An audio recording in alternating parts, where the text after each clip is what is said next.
kamusta naman ang mga pangyayari natin sa buhay? Ito maganda pa rin, syempre. Very good! Lagi. On that note, thank you very much. Joke lang. Okay, ano? Ano topic ang topic natin this morning? Ano bang gusto niyong topic? Aba, wala ba tayong topic na nakahanda? Di ba? So, sino raw ang mas magaling mag-manage ng negosyo? Babae ba o lalaki? Can I guess? Babae Feeling sa ko pera. babae. Feeling ko babae. Is that Ako both. statistics? Depends. What is it? Iba-iba kasi yung characteristic and you need Depende. everything Yeah. to work. Oo. to Well, work on something. Ang word manage, babae. Ang word to come up with ideas or being aggressive, Lalaki. sa akin lalaki. But to Yeah. manage it and to make it Kaya nga. flourish, So you need feeling both. ko. Even There yung are pag-handle aggressive ng tao women. with money, ganyan. I think it's babae. Kasi mostly, usually, ang mga babae organized. Tanong na lahat si Ninang. Diba? Tapos ang mga lalaki, mga disorganized. Pero magaling mag-concept.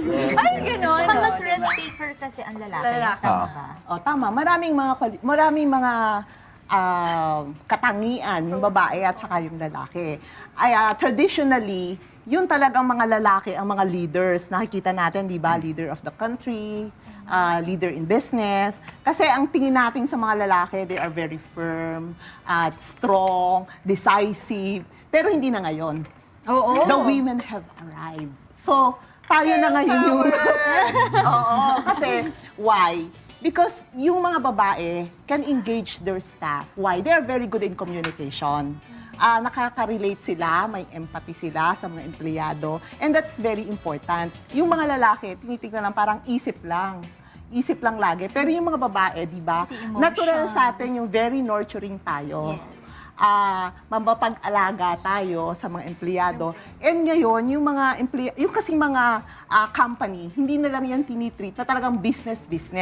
We have to also parang make them like we are family. Para sila talaga mag-perform, para maging passionate. And women are also so passionate about doing things.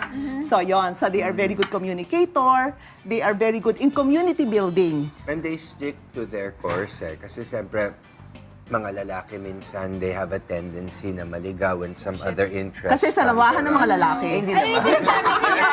Meron silang kasabihan daw. Sabi nila kasi yung mga girls na pwedeng mag-dress and they can also wear pants. Yeah, kasi yung mga, that's Yun true. lang. I mean, indecision, di ba yung mga ganun? Because the women have Pero more of course- balls than guys. Alam, hindi, equal yan. Kayo naman. I do not doubt the capacity of a woman to lead, as evidenced by President Gloria Macapagal Arroyo. Diba? And how about she Indira Gandhi? is a woman with balls, Kung but kailangan what ng balls happened? dito. Diba? So, it's subject to interpretation, I feel. Yes, just like what si Doc said kanina, the men, when they become transgenders, they can now wear skirts. So ganun, it depends on how you look at it, di ba? Oh, well. Can you say? Well, I don't wanna go there. teka muna, mga babae, tulungan niyo. Go. Hindi, pero babae o lalaki talaga, merong kanya-kanyang qualifications. Dapat, meron tayong balance. Iba-match natin. We should have a proper matching of the talents, capability, kung anong klaseng business. Kasi depende rin naman sa business Merong mga negosyo na panlalaki, meron din naman mga negosyo na pambabae. So, for example, pagdating dun sa mga beauty parlor, although, tatanungin nila paano yung mga gay. So parang babae na rin yun, yung sa trait nila. Kaya yung mga parlor natin, basta yung mga about beauty, normally sa mga pambabae. And then before, yung mga pagluluto, chef, dati noon, Mga babae lang. Mga babae. Pero ngayon, nagbabago na rin. Uy, alam mo, Marami na rin Ninang, siyang share ko lalaki. lang, ma-share ko lang kasi may ginawa kong story about that. Kasi since, di ba, Women's Month ngayon, tapos may mga na-interview ako, ang dami na ngayon, mga batang babae, mga teenagers na may mekaniko, nag-welding. Tapos meron din naman hairdresser, pero lalaki siya kasi meron siyang Pero anak, hindi meron siya- siyang... Hindi siya gay. Construction worker. So talagang palitan na. Because ang nangyari kasi noon, meron tayong kultura. Ang kultura noon, pag ganitong mga trabaho pang lalaki, pag ganitong mga trabaho pang babae, pero hindi na nga ngayon, naiiba na ang panahon.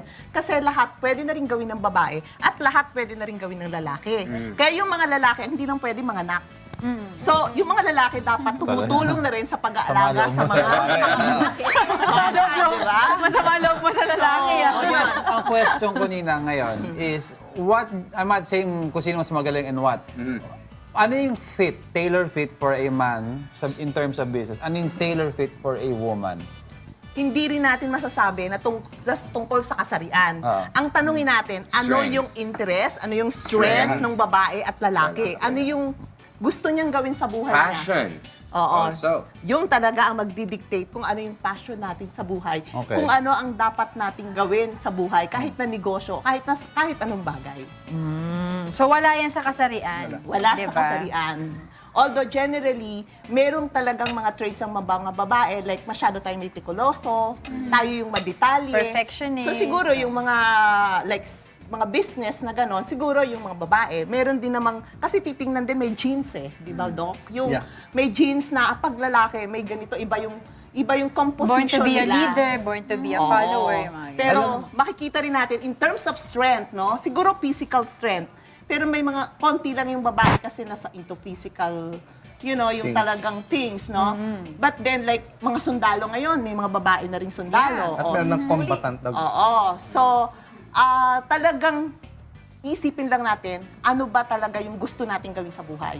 Yun ang magdidictate kung gagaling tayo sa kahit na anong darangan na papasukan natin. At saka it's always nice to work together kaysa yung, mas magaling ako Yeah. dito.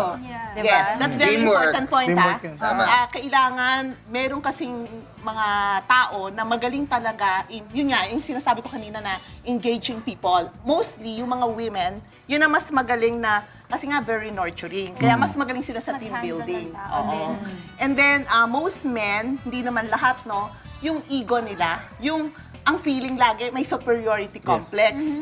Yung babae naman, ang feeling, di ba, parang pwedeng mag-submissive. That's why, nakakatulong din yun kasi mas nalalapitan ka ng mga empleyado mo. Empleyado. Mas nakakapagsabi sila kung anong problema. On the other hand, yung mga lalaki naman, okay din yun kasi sila yung nakikita na parang tower of strength. Parang sila yung pupuntahan. Kaya lang, hindi rin naman natin masasabi na ang lalaki lang ang talagang may strength or matibay ang loob kasi hindi natin alam, in silence, ang mga babae, mas matatag at mas matibay. Di ba sabi nga nila, behind every successful man, There's a woman!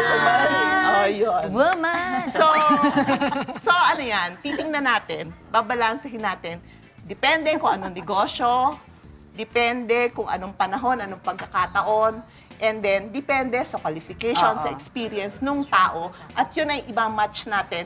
Pag nakuha natin yung perfect match, and then yun ang magiging successful na negosyo. Yan, well said. Pero kung alimbawa, Ninang, more than gender, no? Meron bang specific age na para that it's better to do business because usually you need the experience, ganon? So do you have to be an older person already or can you be a young person?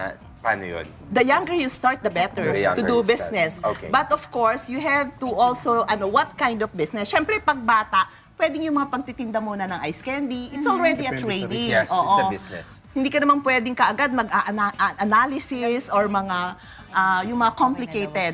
Pero kailangan mas bata, mas maganda. Okay. Thank you so much.